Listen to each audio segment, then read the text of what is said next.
Faz aí 2 semaninhas que a Credit Suisse soltou o relatório gerencial do HGRU e de lá para cá muitas coisas aconteceram, muitas vendas de lojas. E hoje eu vou fazer um vídeo para falar sobre essas vendas dessas lojas do HGRU 11. Lembrando que esse vídeo ele não é uma recomendação de compra ou venda de ativos. Eu apenas apresento os fatos, mas você tira aí as suas próprias conclusões e toma suas próprias decisões de investimento. Não temos nenhuma ligação com nenhuma carteira aí recomendada ou casa de análise, e você pode acompanhar a gente também lá no nosso canal no Telegram, onde eu posto notícias diárias de fundos imobiliários, e lá no Instagram, onde eu posto outros conteúdos e outros estudos. Então a gente já inicia aqui com um trecho do relatório gerencial, onde fala: como informado no relatório de abril de 2022, o time de gestão pretende vender aí, 150 milhões de reais e realizar aproximadamente 45 milhões de lucro, ou seja, 30% desse valor aí de 150 milhões eles pretendem realizar em lucro. Desde o início da implementação dessa diretriz, o fundo vendeu aí 120 milhões em ativos, perfazendo um lucro total estimado de 36,9 milhões, ou seja, 31% aí de lucro auferido em conjunto dessas vendas.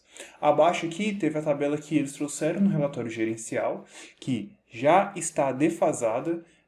Depois desse relatório gerencial já aconteceram outras vendas, e eles até citam aqui embaixo: além das transações mencionadas acima, há outras lojas que estão sendo comercializadas, em fase de exclusividade e diligência com potenciais compradores, que somam aproximadamente aí 54 milhões em valor de venda, perfazendo aí um lucro potencial de 16 milhões, caso concretizadas e integralmente recebidas, sem considerar eventuais correções.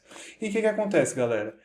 Algumas dessas lojas já foram comercializadas após aí, eles terem divulgado o relatório gerencial, só que aqui a gente traz a informação para vocês. E aqui a gente tem duas vendas que aconteceram: a venda do imóvel de Ourinhos, alocado para Pernambucanas, e a venda também do imóvel ali da Lapa, alocado também para as Pernambucanas. Uma venda de 7,3 milhões e outra venda de 6 milhões. Aqui estão os dois fatos relevantes. E a gente traz a tabela atualizada. Então, se você quer essa tabela, printa aí, copia ela, deixa ela guardadinha. E à medida que forem saindo aí novas vendas, eu vou atualizando essa tabela e, se possível, eu vou trazendo mais vídeos para a gente falar como é que está o andamento dessas negociações. Aqui já incluí a venda de Ourinhos e a da Pernambucanas da Lapa também, no Paraná. E aqui a gente tem que o fundo já negociou aí 133,5 milhões aí de reais, só nessas vendas. A maioria pernambucanas, mas temos aqui também o direito de compra do Mineirão, que é um atacadão. Não é estágio do Cruzeiro não, tá, galera? Temos aqui o cap rate. Eu estimei o cap rate aqui das duas vendas em 6%, porque a Credit Suisse não trouxe essa informação nos fatos relevantes. Então eu botei aqui porque é mais ou menos a média. Então ele vende essas lojas que geravam cap rate aí de 6%, gera um lucro aí por cota de 2,27 total. Ele antecipa essa receita, que seria equivalente aí a anos de pagamento de aluguel desses imóveis. Traz aí uma TIR acima de 25% ao ano. Não é qualquer imóvel que performa isso, então foram boas vendas. Temos aqui também percentual referente ao laudo dos imóveis de avaliação de 2021 e o percentual sobre a compra, no caso, sobre o que foi investido. E aqui do lado também eu complementei com o lucro das operações, porque a gente vai precisar dessa informação mais à frente. E aí, o que aconteceu? Me perguntaram o que o fundo ia fazer com esse dinheiro que estava ficando parado ali no caixa, né? Estava entrando esses recursos do principal, já que o lucro vai ser distribuído, mas o principal entra no caixa do fundo, e o fundo precisa utilizar esse dinheiro para gerar aí rendimentos. E o fundo não precisava se movimentar de forma mais rápida, porque atualmente, com os patamares de Selic, o caixa está trazendo aí um bom rendimento. Então, no caso, o fundo ele tem aí a tranquilidade de olhar as opções com calma, sem precisar fazer uma alocação rápida desses recursos, mas o fundo já fez uma grande alocação, que é a compra aqui do Dutra 107, lá em Taubaté. Então, aqui, ó, conforme fato relevante do dia 26 de agosto, o fundo firmou um contrato de compra e venda por meio do qual se comprometeu a adquirir a totalidade das cotas de uma SPE, que detém aí 100% do empreendimento imobiliário denominada aí Dutra 107 Taubaté. Localizada ali na cidade de Taubaté, destinada às atividades de varejo e serviços, locado atualmente para 12 diferentes locatários, conforme descrito abaixo. Aí aqui na descrição a gente tem que é um ativo de varejo com um total aí de 21,4 mil metros quadrados de área construída locável e um terreno aí de 78.859 metros quadrados. Está localizado ali na Avenida Dom Pedro e na cidade de Taubaté, no estado de São Paulo. Vamos entender um pouquinho mais sobre esse imóvel aí que o fundo comprou. Então aqui a gente tem o site do Dutra 107, temos aqui alguns menus, mas o mais importante aqui, ó, conceito. No Dutra 107 você vai encontrar um lugar descomplicado que tem tudo que você precisa no Vale do Paraíba. Um centro de compras multimarcas, nacionais e internacionais, e um Power Center fazem deste empreendimento uma nova experiência na região. Tudo isso em um espaço amplo e agradável, com uma arquitetura e paisagismo externo de bom gosto, com o conforto de um estacionamento gratuito e uma deliciosa área de alimentação. Com excelente localização, tem fácil acesso para a rodovia Presidente Dutra e aguarda a sua visita. Venha se surpreender com o conceito de praticidade, de um empreendimento único na região e comprove. Vale a pena comprar aqui. Então a gente vê que é um complexo aqui de varejo e serviços, a princípio muito bem localizado. Temos aqui algumas lojas e marcas, temos Leroy Merlin, Mobile, e aqui temos as outras marcas que estão lá no site do Dutra 107. Se você quiser dar uma olhada lá no site, consultar, tem até um videozinho bacana que talvez eu traga um react aqui para o canal sobre ele. Então aqui nessa operação a gente teve um volume financeiro total aí de 68,25 milhões, que foi o equivalente a 3.177 por metro quadrado. Parte aí dessa compra vai ser paga aí em cash, 23,75 milhões, e a outra parcela aqui pode ser aí objeto de um CRI. Eles vão tentar fechar esse CRI no valor aproximado aí de 44,5 milhões, que vai aí ter a alienação fiduciária do imóvel e com um lastro aí no contrato atípico do Leroy Merlin. Então, o fundo vai fazer vai tentar pelo menos fazer uma pequena alavancagem desse imóvel e a gente vai explicar o porquê disso daqui a pouco. Caso não ocorra aí a conclusão desse CRI ou sua colocação resulte em um valor inferior às obrigações financeiras assumidas pelo fundo na data de pagamento da parcela, o fundo vai realizar aí o pagamento do montante total ou parcial referente à parcela de CRI com recursos próprios. Ou seja, se o fundo não conseguir fazer esse CRI, eles vão pagar ali no cash mesmo, no dinheiro. Se não, se o valor do CRI ficar abaixo aí ao valor que eles estimaram, essa parcela aí que vai ficar faltando também vai ser pago em cash.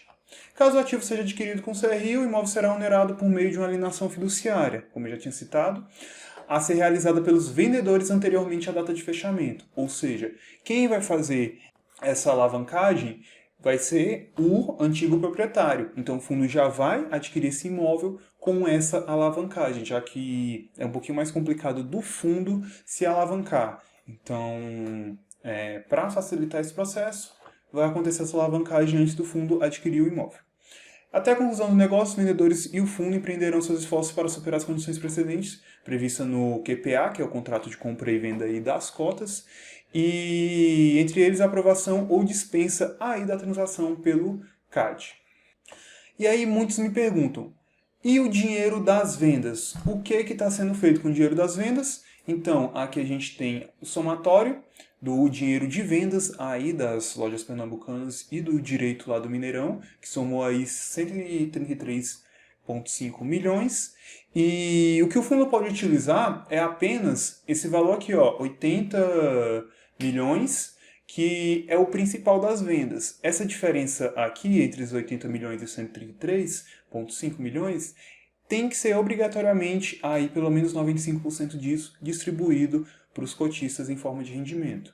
Então, parte disso vai ser distribuído e esse valor aqui do principal das vendas, a gente tem aqui ao lado o valor da aquisição do Dutra 107, que está ali em 68,25 milhões. E por que o fundo vai se alavancar para fazer essa aquisição, já que o fundo tem dinheiro aí para fazer essa aquisição à vista? Primeiro de tudo, se a gente voltar ali no gráfico das parcelas, vamos ver aqui. Se a gente olhar aqui ainda na primeira tabela, aqui a gente tem o valor que já foi pago e o número aqui de parcelas dos imóveis que foram parcelados. E esses imóveis eles vão ter aí um pagamento, um fluxo de pagamentos corrigido aí por juros e correção monetária. E, portanto, como o fundo vai receber esse fluxo de pagamentos, ele vai utilizar desse fluxo de pagamentos para arcar com a alavancagem aí da sua nova aquisição. Então, aqui nesse gráfico, eu coloquei os valores, mas eu não consegui colocar em um ordenamento aqui temporal, porque esses valores todos não entram à vista, parte desse dinheiro já entra, parte desse dinheiro ainda vai entrar como um fluxo de pagamento, assim como a própria aquisição do Dutra, que se der tudo certo ali com a formalização do CRI, também parte disso vai entrar como um fluxo de pagamento.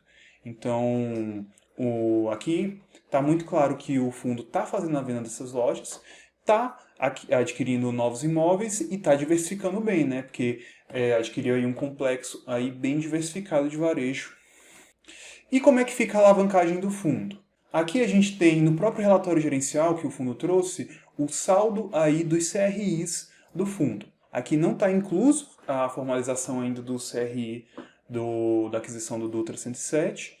Aqui são outras dívidas que o fundo tem, que até a data desse relatório estavam ali na casa de 4% do patrimônio líquido do fundo. E com essas vendas, dinheiro que entra no caixa, essa alavancagem já vai caindo. Então você vai ver que aqui está em 4%, com previsão de zerar lá para 2032. Você vai vendo aqui que esse valor vai caindo ao longo aí dos anos. Mas, como você vê aqui 4%, quando eu já peguei aqui um print aqui do informe aqui do patrimônio do fundo, que é de 14/9, quase 14 dias aí depois que o fundo lançou seu relatório gerencial, você já vê que aqui a alavancagem já caiu para 3,52. Isso aqui já está defasado, porque depois do dia 14 já tiveram mais vendas. Então, mais dinheiro entrando no caixa, aumenta o caixa, abaixa a alavancagem líquida. Então, você pode ver aqui que o fundo tem um patrimônio aqui em imóveis de 1,8 bi e tem uma parte aqui em fundos imobiliários, referente aí a 361 milhões. E se a gente olhar aqui para o caixa do fundo, o fundo tem um caixa aqui de 77,1 milhões. Esse caixa aqui ele já é superior ao valor que ele precisa para fazer a aquisição do Dutra 107, mas não vale a pena o fundo pegar e torrar ali todo o caixa. Então, por mais que tenha expectativa de entrar aí mais um dinheirinho no caixa, o fundo imobiliário ele precisa ter caixa, porque tem ali o giro ali das operações, dinheiro entra, dinheiro sai, e o fundo precisa estar líquido para isso. Então, se a gente ver aqui, nesse último informe, a alavancagem estava em torno de 179,4 milhões. Esse print aqui, galera, eu tirei do site do Mundo FI. É uma excelente plataforma para você estar aí fazendo análise dos fundos do seu portfólio. É importante apenas estar atento, como eu estava aqui, acabei trazendo aqui porque não tem essa informação lá nessa área na plataforma. Então, para ficar mais claro aqui, o informe de rendimentos é do dia 14/9, que é o mais atualizado que tem. E os imóveis desse fundo? Vamos conhecer um pouquinho sobre os imóveis do HGRU 11? Primeiro de tudo, a gente tem aqui um fundo que tem uma área bruta locável, no caso uma ABL, de 360 mil metros quadrados. O fundo está com vacância zerada, está com inadimplência zerada. E o que mais chama a atenção é a quantidade de imóveis desse fundo. O fundo tem cerca aqui de 50 imóveis só em São Paulo.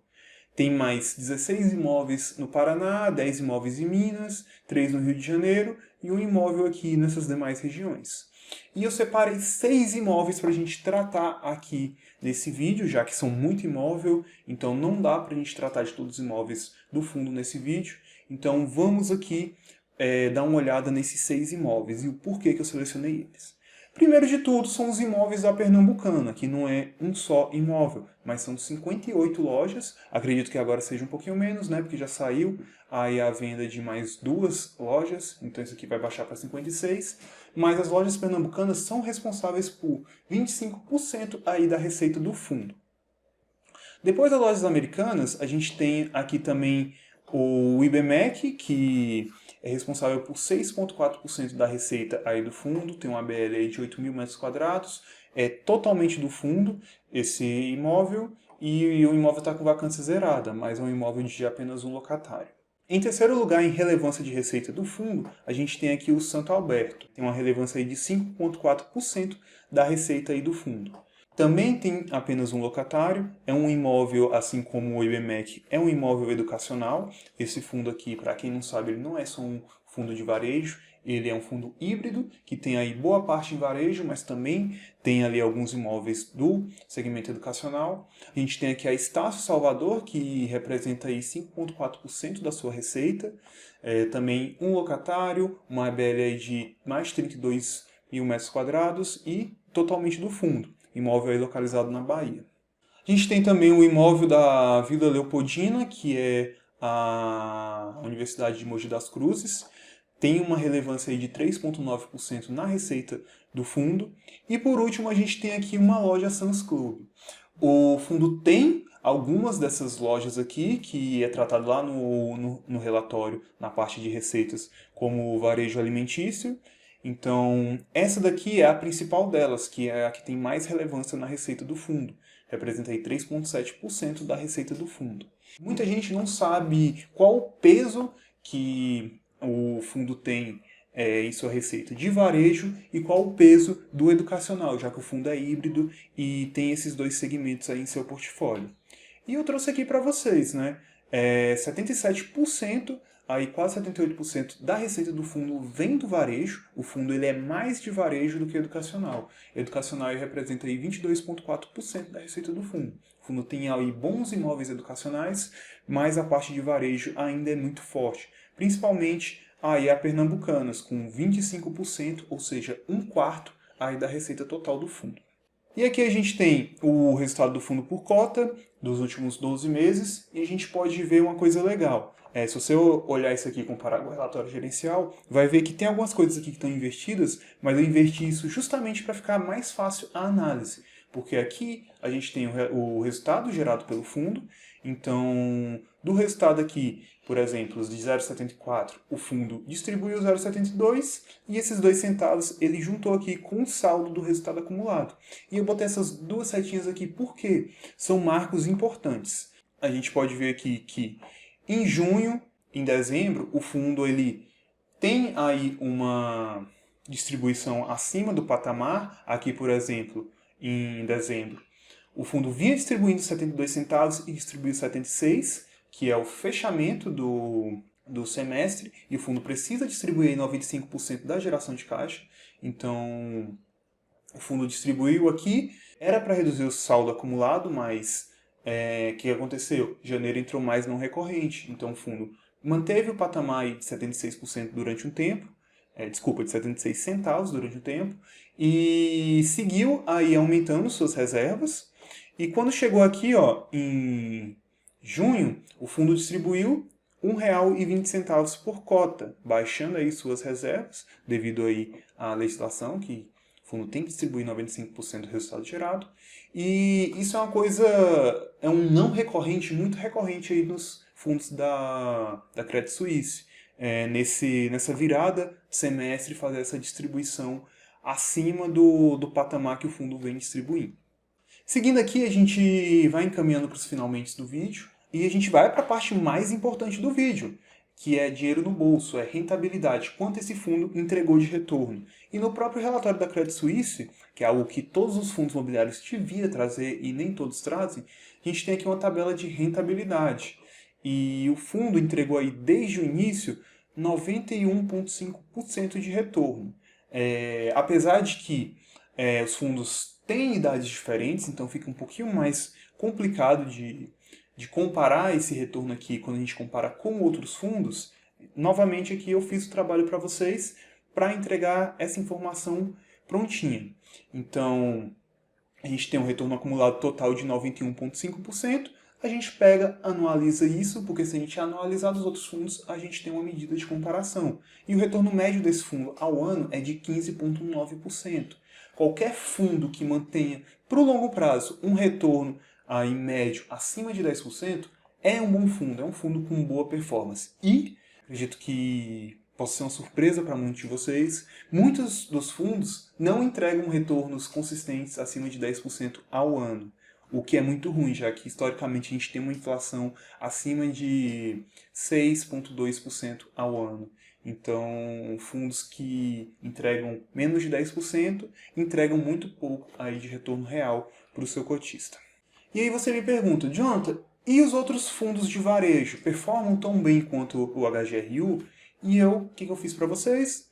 Trouxe aqui o gráfico de rentabilidade comparando aqui os demais fundos. A gente pode ver aqui que, como eu falei anteriormente, os fundos eles têm diferentes idades, então torna muito difícil a comparação quando a gente pega períodos aí um pouco mais longos. Nosso mercado de fundos imobiliários ainda é muito novo, então a gente tem esses pequenos problemas que dificultam a gente a fazer alguns estudos. Mas a gente pega, entende o contexto e adapta o estudo para a gente conseguir a informação que a gente precisa. Podemos ver aqui que desde o início a HGRU entregou aí 73,7.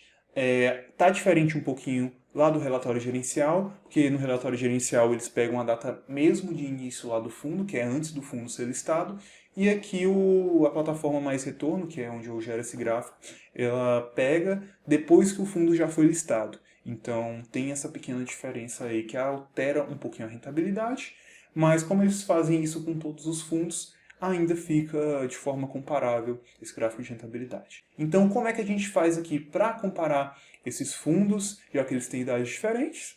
A gente pega e compara da data de IPO do último desses fundos. E aí a gente tem aqui todos sendo comparados de um horizonte de tempo onde há um início onde todos os fundos já estavam listados. Isso tem pouco mais de um ano, então é um horizonte de tempo curto, mas a gente pode ver que aqui o HGRU está entre as melhores performances junto com o TRXF.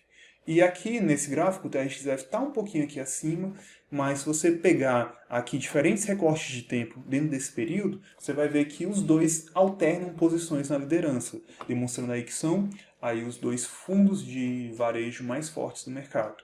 E você me pergunta, Jonathan, cadê o RBVA, que é o fundo de varejo da Rio Bravo? O RBVA ele não entrou nesse comparativo porque a maior parte aí da receita que o fundo gera é de agências bancárias. Então é um pouco complicado de considerar o RBVA como um fundo de varejo, que até então era só um fundo de agências bancárias e agora aos poucos está fazendo essa transição para imóveis de varejo. Mas e aí, o que você achou desse estudo do HGRU? Foi muito complicado fazer isso aqui porque o fundo está o tempo todo emitindo aí um fato relevante de venda de imóveis, aí eu tenho que vir aqui nos dados e alterar para deixar esse vídeo o mais atualizado possível. Acredito que nos próximos dias vão sair outros fatos relevantes e eu vou alterar essa tabela, eu vou enviar essa tabela lá no grupo do Telegram, vou ver se eu também posto ela lá no meu Instagram, então se você ainda não participa do grupo do Telegram, só escanear aqui ou procurar @diversificando lá no Telegram. E no Instagram, o @ é Jonathan Fis. Você também pode escanear aqui para ir direto para lá. Lá no Instagram eu posto recortes de estudos que eu faço e no Telegram eu posto notícias diárias de fundos imobiliários. Se você gostou desse vídeo, deixa um like, deixa comentário também, manda esse vídeo para alguém que investe nesses fundos. E eu conto com você para você se inscrever aí no canal e estar acompanhando a gente, não só aqui, mas nas outras redes sociais. Um abraço aí, bons estudos e até o próximo vídeo.